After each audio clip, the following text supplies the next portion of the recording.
Welcome to अलकाश्रय resort. ताई, आपल्या गावच्या घरातून पण असेच डोंगर दिसायचे नाही का ग? तुला आठवत आहे आपण शेतात बैलगाडीत बसून जायचो? हो ग? श्रीकांत दादा काय मस्त हाकायचा ना बैलगाडी. हो हो हो.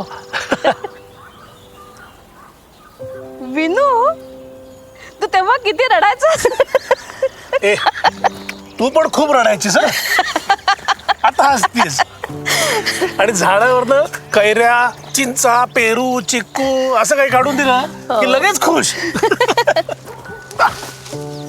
हा. वा.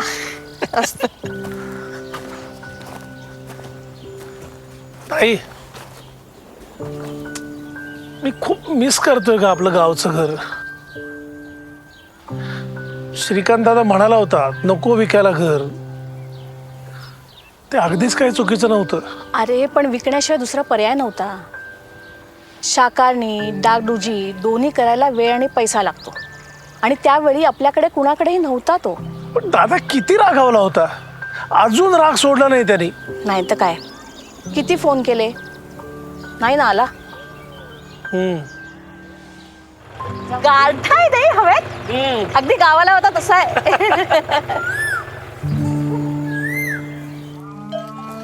इकडे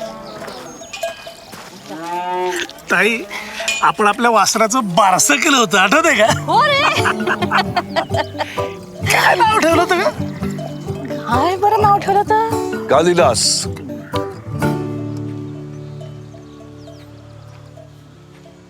हे असं कोणी नाव ठेवतं का वासराचं? पण तुम्ही दोघांनी हट्टाने तेच ठेवलं. नाहीतरी तुम्हाला माझं काही ऐकायचंच नसतं. दादा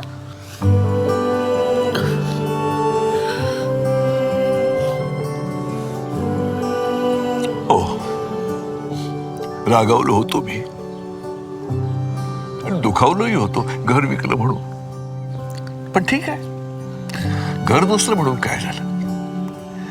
आता पुन्हा तेच आनंदाचे क्षण आपण इथे अनुभवू शकतो. आपण पुन्हा लहान होऊ शकतो. बालपणीच्या जुन्या आठवणी भरभरून जगूया, पुन्हा लहान होऊया.